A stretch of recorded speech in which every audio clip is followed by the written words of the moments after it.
오늘도 하나님의 초대 속에 예배에 참여한 모든 이들, 또 영상으로 예배하는 모든 이들, 하나님의 은혜와 축복이 함께 하시기를 바랍니다.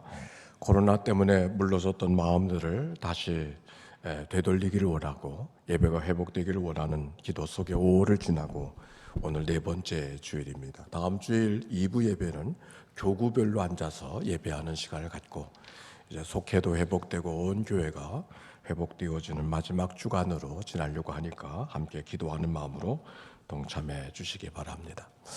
2021년인가요?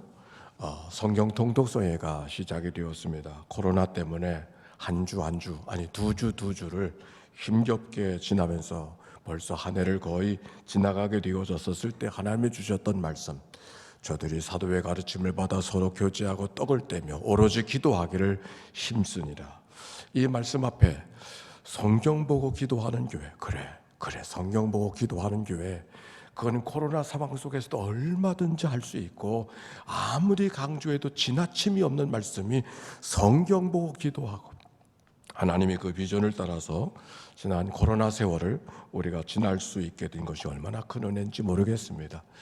개인적으로는 힘들고 어려운 시간이 되어졌지만 교회적으로 날마다 성경 보고 기도하는 무리들이 교회 속에 많아지고, 우리가 새벽 기도에 120명이 늘 한 가지 제목을 붙들고 그때 모두가 함께 달라붙어서 기도하는 그 공간이 있다고 하는 게 얼마나 다행한 시간인지 모르겠습니다. 이제 그 대단원을 다 마치고 마무리할 때가 되었습니다. 그동안 꿈과 비전을 주신 하나님, 그리고 함께 동참해 주신 여러 동반들 감사하며 우리 하나님께 영광의 박수, 하나님께 감사, 하나님 감사합니다. 하나님 감사합니다. 우리 옆 사람하고도 서로 인사합시다. 사랑하고 축복합니다. 그런데 요사이 저의 기도가 있어요. 성경 통독송이 마치게 되는데 마친다고 끝내버리는 건 아니잖아요. 그럼 어떻게 해야 될 건가? 어떻게 마무리해야 될 건가?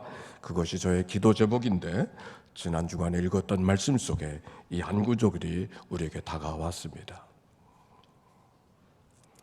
다 같이 시작. 갓난 아이들 같이 순전하고 신령한 젖을 사모하라. 갓난 아이들 같이 순전하고 신령한 젖을 사모하라. 그 말씀 기억하나요? 너희들이 어린아이 같지 않으면 천국 들어갈 수 없다. 어린아이 같지 않으면 천국 들어갈 수 없다. 우리가 성경을 배우고 성경을 공부하고 성경 공부에 열심히 임했다고 하는 이 시간, 하나님이 우리에게 기대한 마음이 뭘까? 우리가 어른이 되었다고 하는, 아니 어떤 지도자가 되었다고 하는, 이제 할 만큼 되어졌다고 하는 그런 마음? 오늘 성경은 이렇게 말합니다. 어미의 젖을 사모하는 갓난아이들처럼 신령한 젖을 사모하라. 오늘 성경으로 가보겠습니다. 지난 주간 읽었던 말씀은 베드로 전서 후서의 말씀입니다. 이 베드로서 속에 이 말씀을 받는 사람이 누군가를 1장 1절에 밝히고 있습니다. 시작. 예수 그리스도의 사도 베드로는 본도, 갈라디아, 갑바도기아, 아시아, 비두니아에 있는 흩어진 나그네들에게. 여기 성경 속에 있는 본도, 갈라디아, 갑바도기아, 아시아, 비두니아는 예루살렘의 근방 지역이 아닙니다. 팔레스타인 인근의 어떤 마을도 아닙니다. 저 터키, 저 북쪽 끝에, 거기 본도, 갈라디아, 비두니아, 아시아, 갑바도기아. 저는 이 말씀을 들으면서 왜 1990년대 말쯤인가요? 제가 중국을 처음 갔었을 때, 일본의 통치를 거절하고 이 땅을 떠나 저 동북 삼성에 가서 살아가던 그 조선족을 처음 만났을 때의 기억이 새롭습니다.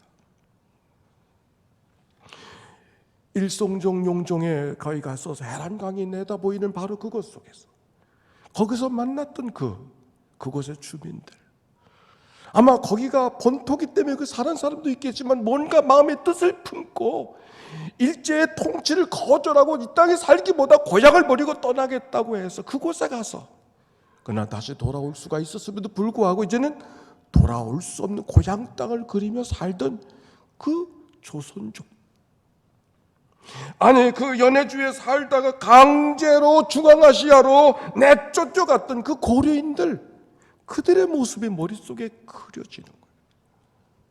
하룻밤 사이에 그들이 저 중앙아시아 내동댕이 쳐지는데 기차 한 칸에 600명을 실어서 날았다는 거예요. 짐짝처럼. 가고 싶은 땅이 아니죠. 얼마나 많은 시간 속에 가슴을 치며 살았을까. 오늘 여기 성경에 본도, 갈라디아, 갑바도기아, 아시아, 비두니아, 그 땅에 살아가는 흩어진 나그네. 오늘 성경의 말씀을 받는 사람이 그들이라고 말하고 있습니다. 사실 성경 속에 나그네라고 하는 말은 그렇게 낯선 말이 아닙니다. 창세기를 펼 때 아브라함이 자기를 나그네라고 소연하고 있었고, 야곱도 자기를 나그네라고 이야기하고 있고, 출애굽기 지나가면 모세도 자기 아들을 이름을 줬는데 게르솜 나그네라고 이름을 줬어요. 나그네는 낯선 말이 아닙니다. 그런데 오늘 여기 성경 속에 베드로에서 소개하는 나그네는 그들의 나그네가 아니요, 그들은 유목민으로 살고 있기 때문에 삶의 방식이 나그네였지만, 오늘 여기 성경 속에 있는 그 나그네들은 예수님 때문에 나그네의 삶을 살고 싶지 않아도 살아야 되었던 그들의 삶. 그래서 고향을 버리고 친척을 버리고 친구를 떠나고 직장을 잃어버리고 먼 땅에 살아가는 이 나그네는 성경이 말한 나그네와 다른 나그네들이에요. 얼마나 한 많은 세월을 보내고 있었을까. 그런데 그 나그네들을 향하여서 오늘 성경이 이렇게 말합니다. 갓난아이들 같이 순전하고 신령한 젖을 사모하라. 흩어진 나그네들과 갓난아이들, 하루하루의 기구한 하루하루의 삶을 살고 있던 흩어진 나그네들과 갓난아이, 뭔가 잘 어울리지 않는 것 같잖아요. 그런데 그들을 향하여 갓난아이들을 생각하라고 말씀하고 있는 거예요. 지난 주간에 저희 집에 미국에서 목회하는 아들 가족이 왔어요. 5명이나 왔어요. 갓 태어난 손녀를 데리고. 별로 여러분 느낌이 없으시죠? 저는 안 그렇습니다. 우리 집에서 태어난 마지막 손이라고 생각을 하게 되어지니까 아마 3번째 아이가 태어나서 육아휴직이라고, 미국에는 육아휴직이라는 말이 아예 목사도 띄워놓고 가라고, 목사도 반납하고 오더구만. 육아휴직이라고. 그래서 한 달 동안 저와 같이 지나게 됐는데 그 갓난아이 손녀가 왔어요. 이름 뭐더라? 미연이라고. 내가 이름을 줬는데도 내가 헷갈리네. 미연이라고.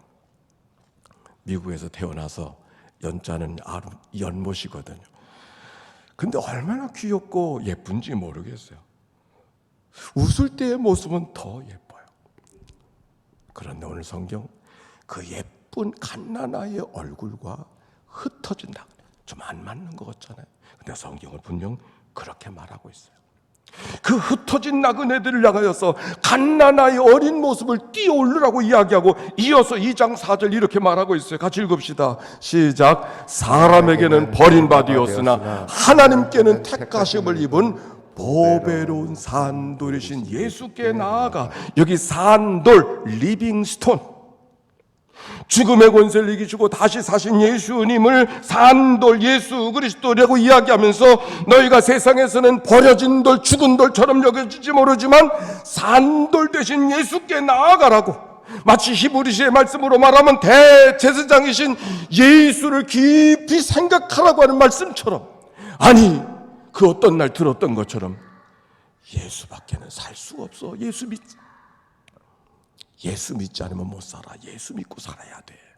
이야기했던 그 노 권사님의 이야기처럼 그 흩어진 나그네들 향하여서 산돌 대신 예수께 나아가야 된다고, 그래야 살 길이 열리고 그래야 살 수 있다고 이야기하는 이 베드로서의 편지.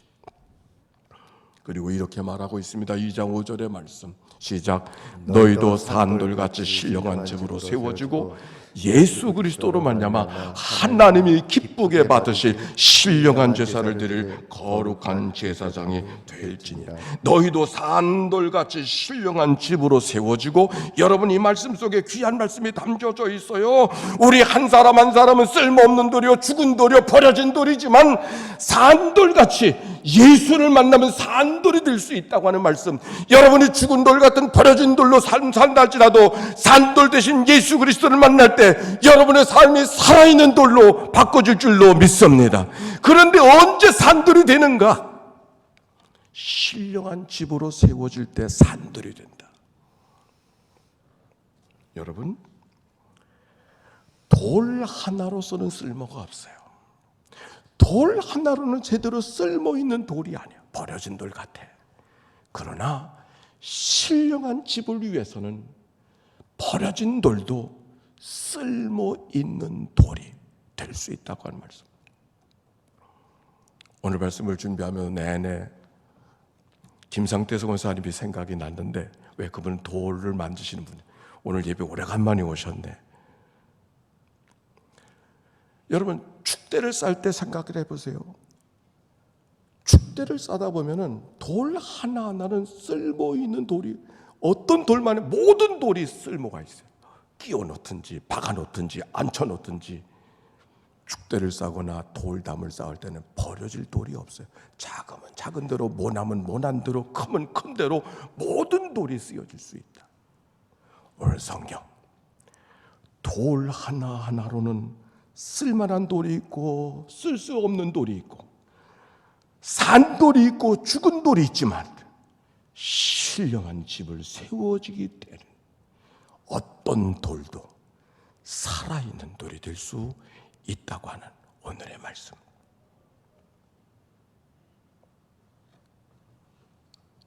우리의 직분을 생각해 보게 됐어요. 여러분의 직분도 마찬가지예요.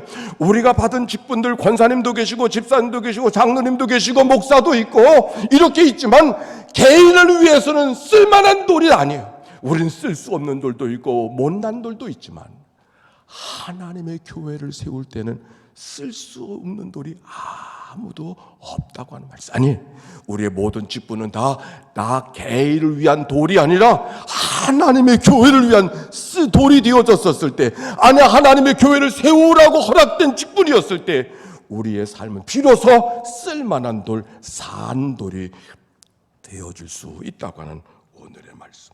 우리가 때때로 왜 난 좀 인정하지 않아? 왜 나 같은 사람을 사람들이 왜 인정하지 않아? 여러분 왜 그런지 아세요? 나 혼자 쓰임 받으려고 하기 때문에 그래. 내가 누군가를 위해서 쓰임 받고, 내가 누군가를 섬겨주고, 누군가를 사랑하고, 누군가를 도와주고, 누군가를 돌보아주는 삶이 됐을 때 쓰임지 못할 돌이 아무도 없다고 하는 말씀. 오늘 성경이 말하는 것이죠. 하나님이 기쁘게 받으실 신령한 제사를 드릴 거룩한 제사장이 될지니라. 신령한 제사를 드린다고 하는 것이 무슨 말인가요? 로마서 12장의 말씀이 기억이 났습니다. 너희 몸을 하나님이 기뻐하시고 거룩한 산제물로 드리라. 하나님이 기뻐하시는 거룩한 산제물로 드리라. 어떻게? 하나님의 선하시고 기뻐하시고 온전하신 뜻이 무엇인지 분별함으로. 신령한 제사를 드리고 거룩한 제사장이 될지니라. 내가 원하는 제사가 아니요, 그분이 원하는 제사가 무엇인가를 생각하고, 내가 원하는 제사가 아니라 하나님이 선하시고 기뻐하시고 원하시는 제사가 무엇인가를 기억하고 오늘을 제물로 우리의 삶을 드릴 줄 아는 사람, 사랑할 사람을 사랑하고 용서할 사람을 용서하고 섬길 사람을 섬기고 품어야 될 사람을 품으며 살아갈 때 하나님은 신령한 제사로 받으시는, 아니 그런 신령한 제사장이 너희가 되어야 된다고 말씀하고 있는 것이죠. 베드로전서 2장 9절에 유명한 말씀이 기록되어져 있습니다. 같이 읽읍시다. 그러나 너희는 택한 족속이요 왕 같은 제사장이요 거룩한 나라요 그의 소유된 백성이. 택한 족속이요 왕 같은 제사장들이요 거룩한 나라요 그의 소유된 백성이니. 그들이 누굽니까? 흩어진 나그네 아닙니까? 서로 원망과 불평과 한숨과 탄식으로 어쩌면 하루하루를 살아가던 그들, 죽은 인생같이, 죽은 돌같이 버려진 인생같이 오늘을 어쩔 수 없이 살아가는 그들, 하나님께서 그들을 향하여 말씀하십니다. 택한 족속이요 왕같은 제사장들이요 거룩한 나라요 그의 소유된 백성이니. 성경의 가장 고귀한 이름 다 동원해서 그 흩어진 나그네들을 향하여 주시는 말씀이 이 말씀이에요. 특별히 이 말씀 가운데 왕같은 제사장이라는 말씀에 우리가 주목해 보기를 원합니다. 이 왕같은 제사장이라는 그 원문은 두 개의 말로 번역할 수 있어요. 하나는 오늘 성경처럼 왕같은 제사장으로 번역되어질 수 있지만 표준 번역에는 왕의 제사장들이라는 말로 번역되어져 있어요. 왕같은 제사장과 왕의 제사장들, 다른 의미가 있지만, 같은 의미가 있지만 다른 의미가 이 속에, 말씀 속에 있는 것이죠.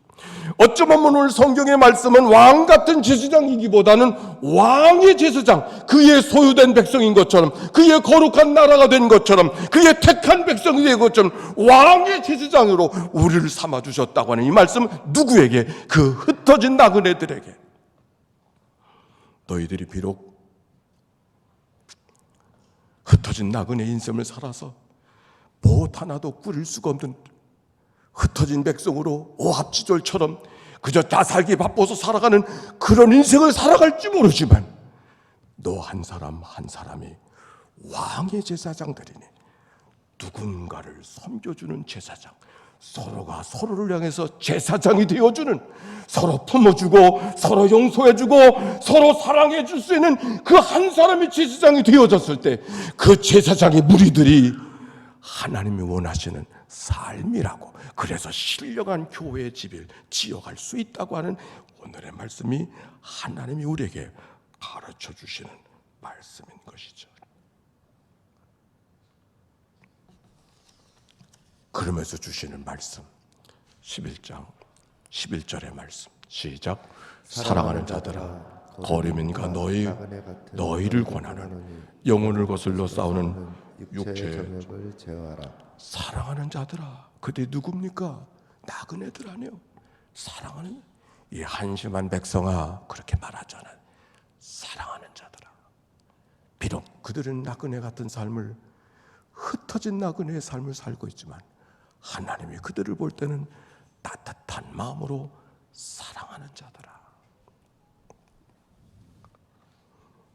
나그네의 삶이 얼마나 귀한 삶인가를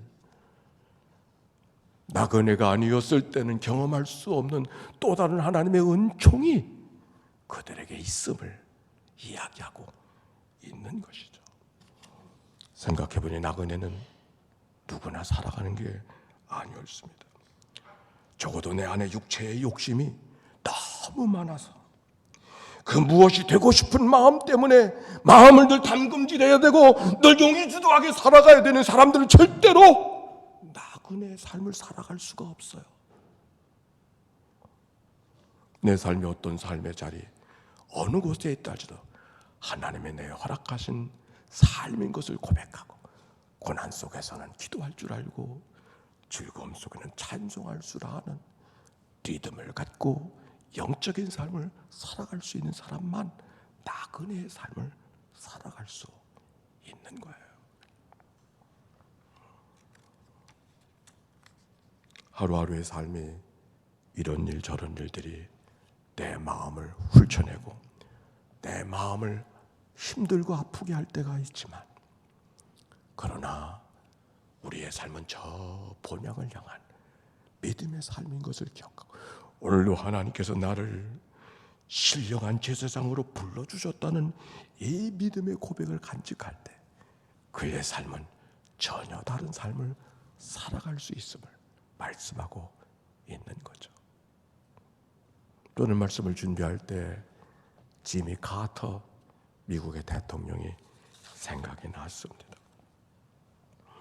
그가 대통령으로서는 두 번 재선을 못해서 실패한 대통령으로 보여질지 모르지만, 그러나 그 후의 삶이, 그가 얼마나 귀한 삶을 그가 살아냈는지, 한국에도 평양과 더불어 핵 문제 때문에 아주 긴장 관계가 높이 다다르고 있었을 때 그 문제를 풀어주고, 팔레스타인 땅과 이스라엘이 이 해답이 없는 그 전쟁 속에 두 개의 나라를 서로 인정해주는 오슬로 협정을 체결하게 하고 그 특별한 회담을 통해서 평화의 세상으로 꿈꿀 수 있는 길을 만들었던 지미 카터. 그 공로를 인정받고 2002년 노벨 평화상을 받은 사람이 옳습니다. 그가 아직도 살아계시더라고. 왜냐하면 그가 2015년도인가 어느 날 암이 종양이 발견되어져서 간에 2.5cm나 되는 그 간을 잘라내고 그걸로 끝난 줄 알았더니 그 간에 암이 또 뇌까지 전이가 되어져서 그가 이렇게 기자회견 속에 말하고 있었습니다. 이제 내 살 날이 얼마 남지 않은 것 같다고. 그런데 내 마음이 이렇게 편할 수 없는 것을 숨길 수 없다고. 결과가 무엇일지라도 여전히 주일학교 선생을 하면서 한 달에 2번 마라나타 감리교회에 가서 예배하는 것, 오늘 그것을 내 삶의 행복으로 경험하고 있다고. 그가 자기의 암이 전이가 되었다는 사실을 알고 난 다음에도 이렇게 말합니다. 나는 빨리 죽을 것이라고 생각했습니다. 그러나 나는 하나님께 더 오래 살게 해달라고 기도하지 않았습니다. 다만 죽음 앞에 적절한 태도를 갖고 죽음을 맞이할 수 있도록 하나님 앞에 기도했습니다. 내게는 죽고 사는 것이 더 이상 중요하지 않습니다. 다만 내 가족과 카터 센터에서 일했던 일들, 주일학교에서 아이들을 가르쳤던 그 즐거운 시간을 더 이상 갖지 못하게 될 것을 아쉬워할 뿐입니다. 그가 어떻게 죽음 앞에서도 담담하게 해맑은 모습으로 사람들에게 자기의 죽음을 이야기할 수 있었을까? 나그네 삶이었기 때문에. 그가 대통령을 끝난 다음에도 제 저택을 살고자 않고 플레인스라는 작은 마을에 가서 방 2칸의 방을 얻어서 거기서 살고, 경원이 없었다면 그가 대통령인지조차도 알 수가 없었던 그 삶을 지금도 살고 있다는 이야기가. 어떻게 그럴 수 있었을까? 나그네 삶이었기 때문에. 우리가 잘 아는 김영석 교수의 이야기 옳습니다. 100세를 살아보니 100세 일기를 쓴 그분의 이야기, 자기 인생을 돌아보니까 65세 그 이후의 삶, 그때가 가장 행복한 시간을 보내었다고. 실제로 현직에 있을 때보다도 은퇴를 한 다음에 강연도 더 잘하게 되어지고 책도 더 좋은 책을 쓸 수 있게 되어진 것을 숨길 수가 없다고. 나이 들어 행복하게 되어졌다는 그 김영석 그 어르신의 이야기도 더 강연을 잘할 수 있어서 행복하고 더 좋은 책을 쓸 수 있어서 행복하다는 것이 아닙니다. 아무래도 나이가 들면 자기 안에 꿈도 내려지고 욕심도 내려지고 생각도 내려지게 되어졌을 때 삶의 욕심이 점점 적어지게 되어져서 적어지는 것만큼 그의 삶이 더 행복하게 되었다고 하는 이야기가 그분의 이야기죠. 오늘 성경 흩어진 나그네를 향하여 주시는 말씀, 어떻게 그들이 사랑받는 자로서 오늘도 갓난 아이들의 웃음을 갖고 그들이 살아있는 산돌의 삶을 그렇게 믿음 안에 살아갈 수 있었을까? 오늘 성경은 이렇게 말하고 있습니다. 너희를 권하노니 영혼을 거슬러 싸우는 육체의 정욕을 제어하라. 나그네 인생을 말하지만 나그네는 누구나 나그네일 수 없었습니다. 누가 나그네가 될 수 있을까? 영혼을 거슬러 싸우는 육체의 정욕을 제어하는 사람만. 쉽지 않을 것입니다. 그러기에 성경은 우리에게 이렇게 이미 말씀했습니다. 시작. 갓난 아이들 같이 순전하고 신령한 젖을 사모하라. 이는 그로 말미암아 너희로 구원에 이르도록 자라게 하려 함이라. 너희가 주의 인자하심을 맛보았으면 그리하라. 성경 통독성회를 이제 맞춰가는 시간입니다. 무엇을 위해서 우리가 기도해야 될까요?